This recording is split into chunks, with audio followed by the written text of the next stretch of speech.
नमस्कार, news India देख रहे हैं आप। आपके साथ मैं हूं चारुल शर्मा। शुरुआत एक बड़ी खबर के साथ कर रहे हैं। कर्नाटक से बड़ी खबर आ रही है, जहां पर प्रधानमंत्री नरेंद्र मोदी ने बड़ी सौगात दी है।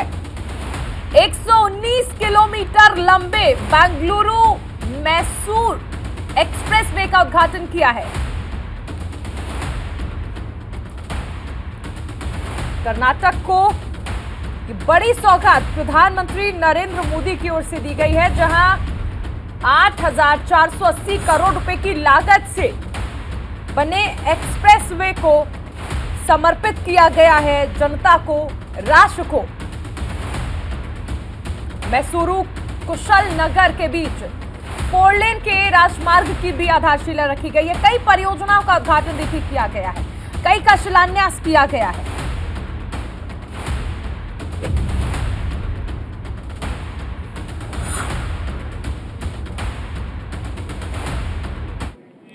मुझे कर्नाटका के अलग अलग क्षेत्रों में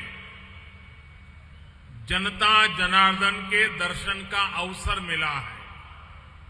हर जगह कर्नाटका की जनता अभूतपूर्व आशीर्वाद दे रही है और मंड्या के लोगों के तो आशीर्वाद में भी मिठास होती है। सक्करे नगरा मधुर मंड्या। मंड्या के इस प्यार से, इस सत्कार से मैं अभिभूत हूं।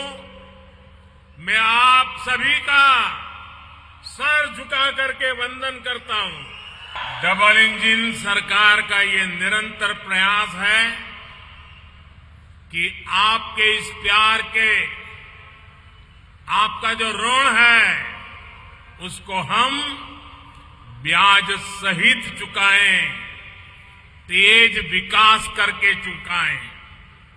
अभी हजारों करोड़ रुपए के जिन इंफ्रास्ट्रक्चर प्रोजेक्ट का शिलान्यास और लोकार्पण यहां हुआ है, ये एक और बड़ी खबर आपको बता दें, कर्नाटक के मांड्या में प्रधानमंत्री नरेंद्र मोदी ने संबोधन के दौरान कई अहम बातें बोली। उन्होंने कहा कि कांग्रेस मोदी की कब्र खोदने में व्यस्त है, मोदी गरीबों का जीवन आसान बनाने में व्यस्त है।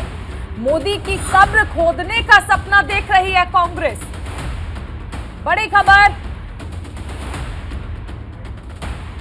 कर्नाटक में प्रधानमंत्री नरेंद्र मोदी ने कांग्रेस पर निशाना साधा है। कांग्रेस की जो सरकार केंद्र में थी और मिलीजुली सरकार थी, भांति भांति लोगों के समर्थन से चल रही थी, उसने गरीबी को, गरीब आदमी को, गरीब परिवारों को तबाह करने में कोई कसर बाकी नहीं छोड़ी थी।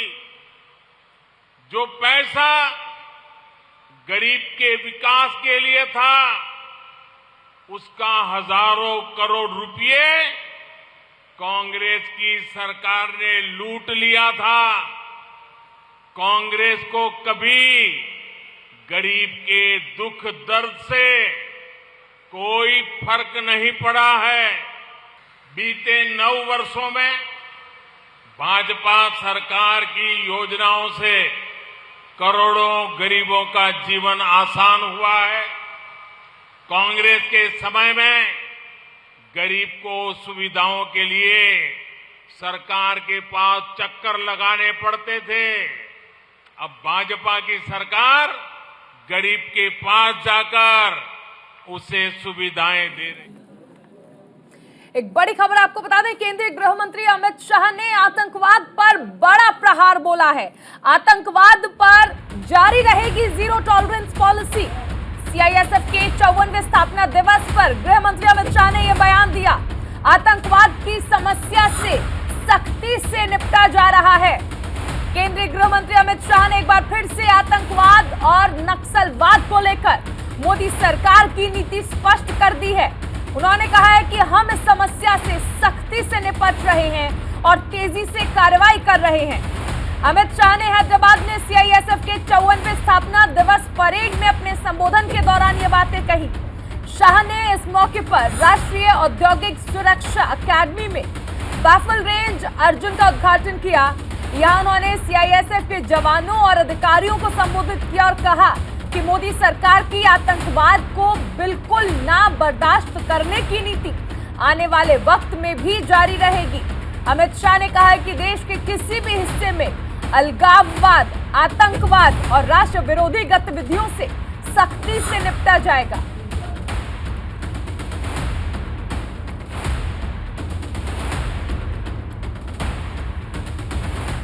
जिनके नेतृत्व में आंतरिक सुरक्षा के क्षेत्र में कई चुनौतियों का सफलतापूर्वक भारत सरकार के गृह विभाग ने सभी सीएपीएफ और राज्य पुलिस को साथ में लेकर इसका सामना किया है और इसके बहुत अच्छे नतीजे हमारे सामने हैं।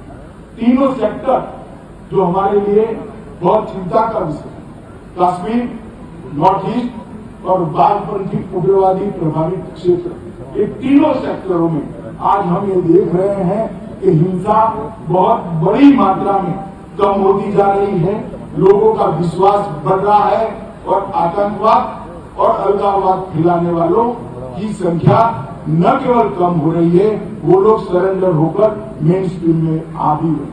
परंतु जिनके हाथ में हथियार है उनके सामने कठोरता से काम करने में देश की सीएपीएफ ने बहुत बड़ा योगदान दिया है और अपनी दृढ़ता और वीरता का परिचय। वहीं हरियाणा के पानीपत में आरएसएस की बड़ी बैठक लगातार जारी है। मोहन भागवत समेत संघ के बड़े नेता इसमें शामिल हो रहे हैं। बैठक से पहले दिवंगत नेताओं को भी श्रद्धांजलि दी गई। बड़ी खबर आपको बताई जा रही है, पानीपत में आरएसएस की ये बड़ी बैठक चल रही है।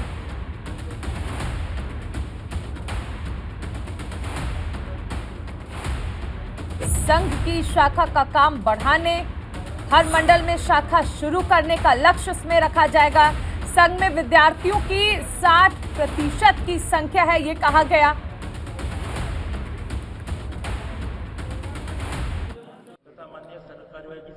पैंडेमिक में 5.5 लाख स्वयंसेवकों ने लोगों की सेवाएं की है और ये जानलेवा खतरा होने के बावजूद स्वयंसेवक बाहर निकले हैं और उसके बाद स्वयंसेवकों ने प्रयत्न करते हुए आज जो वृद्धि हुई है तो स्थानों में करीब 3,700 ज्यादा वृद्धि हुई है 2020 की तुलना में। यानी पुराना कार्य तो स्थापित किया ही है, तो उससे थोड़े आगे बढ़े हैं। शाखाओं में संख्या 6,160 बढ़ी है। साप्ताहिक मिलन संख्या 6,543, ये करीब 32% राइज है। बाकी पहले जो बताया उसमें 10% राइज है। और संघ मंडली में 1,680 संख्या बढ़ी है, ये करीब 20% राइज है।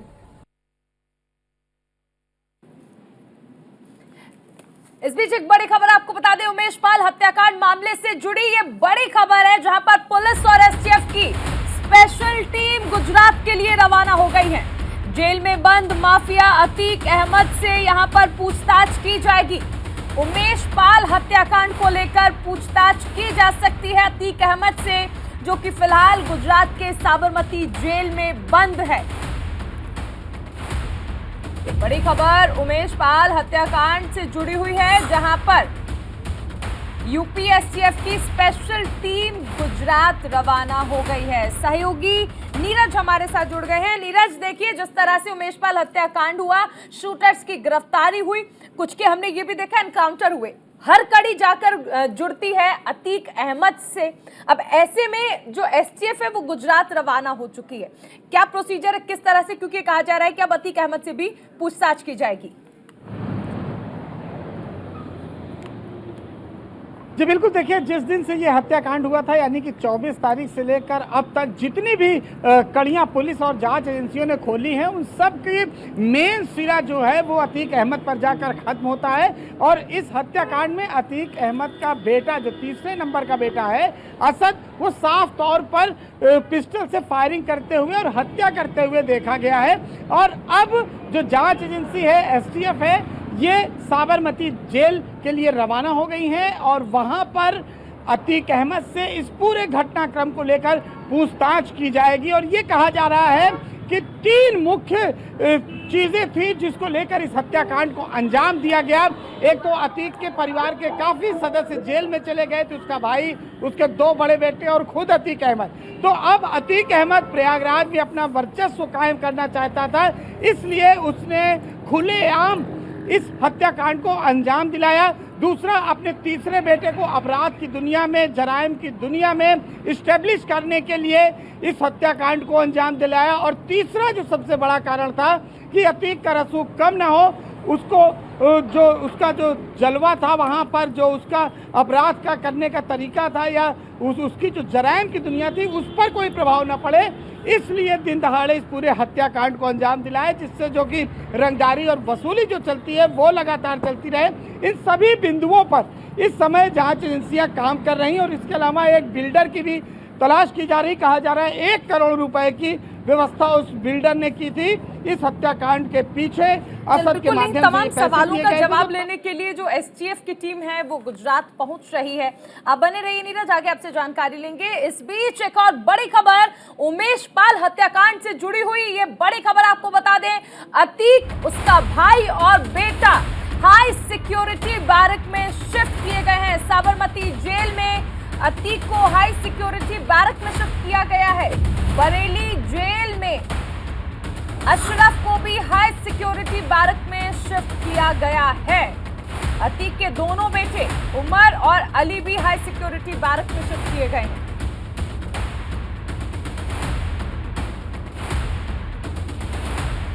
चलिए, इस बीच उमेश पाल शूटआउट केस से जुड़ी एक और बड़ी खबर, माफिया अतीक अहमद की पत्नी पर इनाम घोषित किया गया है। पत्नी शाइस्ता परवीन पर 25,000 का इनाम घोषित किया गया है। प्रयागराज पुलिस की तरफ से 25,000 का इनाम रखा गया है। उमेश पाल केस में नामजद आरोपी है शाइस्ता परवीन। शाइस्ता की तलाश में पुलिस लगातार छापेमारी कर रही है। शूटर साबिर के साथ सीसीटीवी में दिखने के बाद ये एक्शन लिया गया है। हमारे साथ सहयोगी नीरज बने हुए हैं। नीरज, देखिए, अभी कुछ दिन पहले हमने देखा कि शाइस्ता किस तरह से जगह जगह गुहार लगा रही थी कि पति अतीक अहमद की सिक्योरिटी को बढ़ाया जाए, किसी तरह की कोई अनहोनी ना हो जाए। आज वही शाइस्ता परवीन है जिसे खुद ही फरार होने की नौबत आ गई है।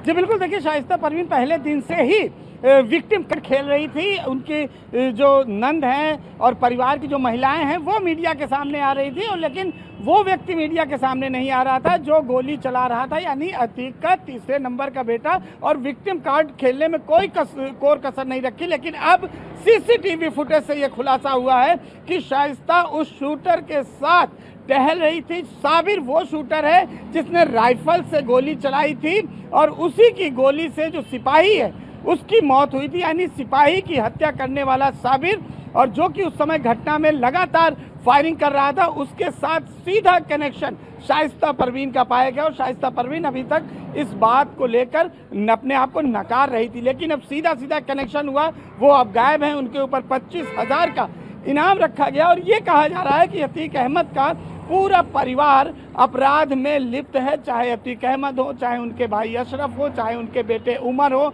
चाहे अली हो या फिर असद, जिसकी तलाश, जिसके ऊपर 2.5 लाख का इनाम है, ये सभी अपराध में लिप्त हैं। और अतीक अहमद का तो लगभग 40 सालों से लगातार अपराध का ग्राफ बढ़ता जा रहा है। इसके अलावा अशरफ की बात करें, राजूपाल हत्याकांड में उसका नाम आया था और दोनों बेटे भी अपराध के कारण जेल में हैं। और तीसरे बेटे को ही ये कहा जा रहा है कि इस्टेब्लिश करने के लिए अतीक अहमद ने इस हत्याकांड को दिन दहाड़े अंजाम दिलाया था। फिलहाल मुख्य शूटरों की तलाश इस समय एसटीएफ कर रही है और कहा जा रहा है कि बहुत ही जल्द एसटीएफ को कामयाबी भी मिलने वाली है। तमाम टीमें लगाई गई हैं, कुछ पश्चिम बंगाल और कुछ नेपाल में भी कई टीमें भेजी गई हैं। आने वाले वक्त में ये कहा जा रहा है अधिकारियों के द्वारा कि बड़ी कामयाबी एसटीएफ को मिलेगी। फिलहाल अतीक से इसी सब बारे में पूछताछ के लिए जांच टीमें रवाना की गई। देखिए, कुल मिलाकर कहा जा सकता है कि पुलिस की ओर से नेक्सस तोड़ने की तमाम तैयारियां हैं। उधर ईडी भी आर्थिक तरीके से कमर तोड़ने पर जुटी हुई है अतीक अहमद की। यानी कुल मिलाकर मुश्किलें लगातार बढ़ती जा रही हैं पूरे परिवार की। बहुत शुक्रिया नीरज इस तमाम जानकारी के लिए। एक बड़ी खबर आपको बता दें, मौलाना तौकीर रजा ने भड़काऊ बयान दिया है।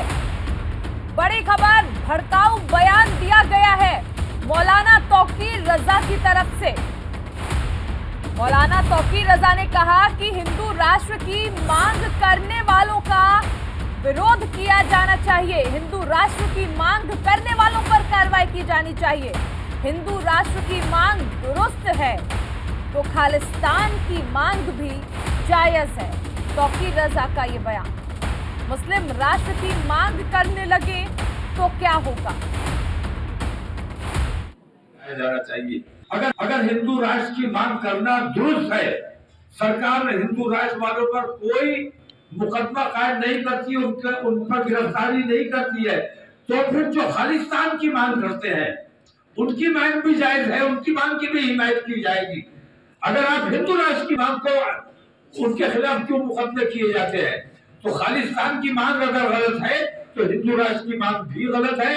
जो खालिस्तान की मांग करने वालों पर कार्रवाई की गई है, की जाती है, वो हिंदू राष्ट्र की मांग करने वालों पर कार्रवाई होनी चाहिए। 23 दिनों का मुकदमा चलाया जाना चाहिए।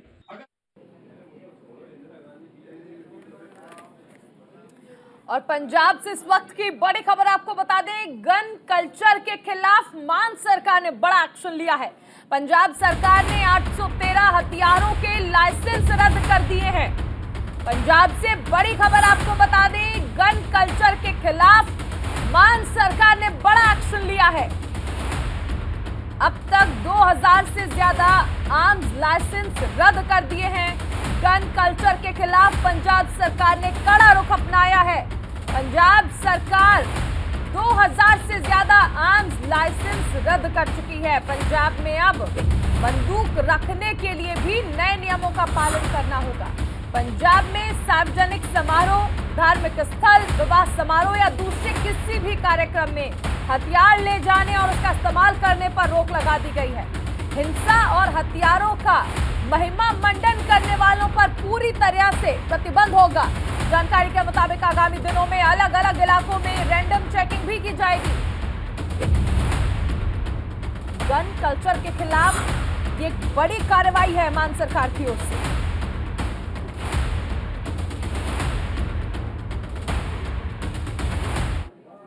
ਤੇ ਲੋਕ ਹਿੱਤਾਂ ਨੂੰ ਧਿਆਨ 'ਚ ਰੱਖਦੇ ਹੋਏ ਤੇ ਕਾਨੂੰਨੀ ਮਾਹਰਾਂ ਨਾਲ ਸਲਾਹ ਮਸ਼ਵਰਾ ਕਰਨ ਤੋਂ ਬਾਅਦ ਸਰਕਾਰ ਹੁਣ ਇਸ ਪੋਜੀਸ਼ਨ 'ਚ ਹੈਗੀ ਕਿ ਅੱਜ ਮੈਂ ਐਲਾਨ ਕਰਦਾ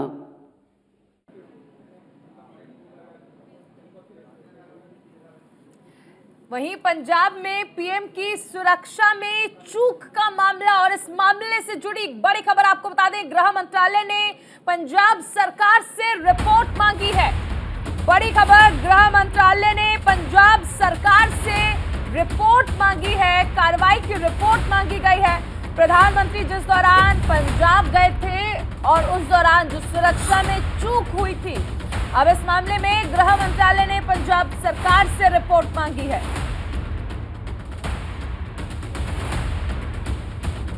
एमएचए ने दोषी ऑफिसर्स पर कार्रवाई की रिपोर्ट मांगी है पंजाब सरकार से।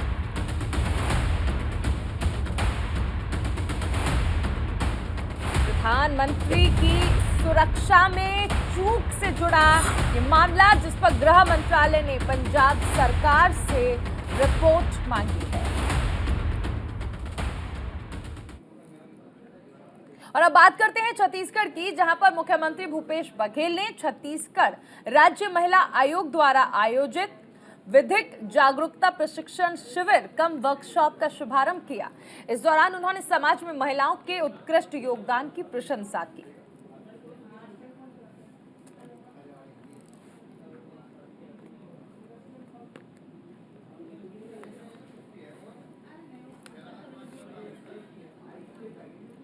और इस बीच अभिनेता सतीश कौशिक केस से जुड़ी बड़ी खबर आपको बताते हैं। बिजनेसमैन विकास मालू का बयान सामने आ गया है। सतीश जी पिछले करीब 30 साल से मेरे दोस्त थे। मेरे नाम का गलत इस्तेमाल किया जा रहा है।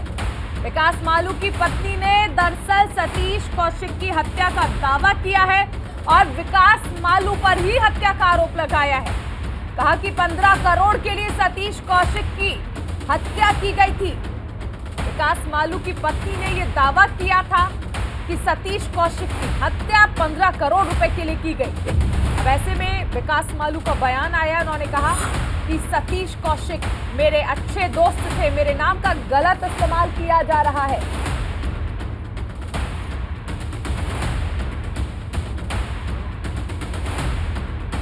विकास मालू का बयान सामने आया है और साफ कहा गया कि सतीश कौशिक मेरे 30 साल पुराने दोस्त थे, मेरे नाम का गलत इस्तेमाल किया जा रहा है। दरअसल विकास मालू की पत्नी ने बड़ा आरोप लगाया है और कहा है कि 15 करोड़ रुपए के लिए सतीश कौशिक की हत्या की गई और हत्या किसी और ने नहीं बल्कि उसके पति ने ही की।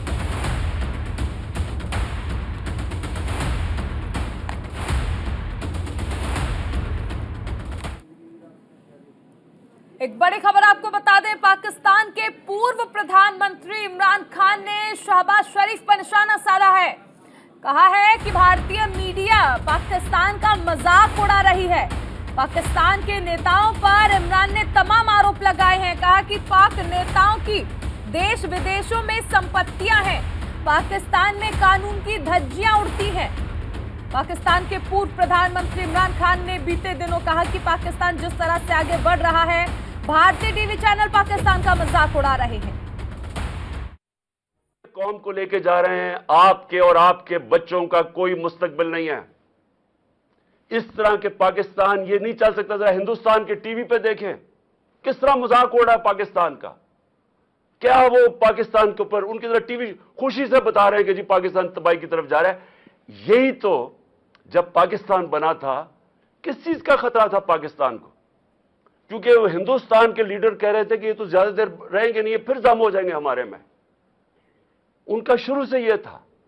क्यों हमने फिर जोर दिया अपनी सिक्योरिटी पे? क्यों हमने अपनी फौज खड़ी की, पेट काट के फौज पाली? और क्यों फौज ने फिर जबरदस्त रोल किया, हमें बचाया? हमें उन्होंने कॉन्फिडेंस दिया कि नहीं, हम आपको हिफाजत कर सकते हैं। तो पाकिस्तान तो इसलिए बना था कि हम एक आजाद मुल्क बनना चाहते थे। चलिए इसी के साथ इस बुलेटिन में फिलहाल इतना ही। आप बने रहिए न्यूज़ इंडिया के साथ।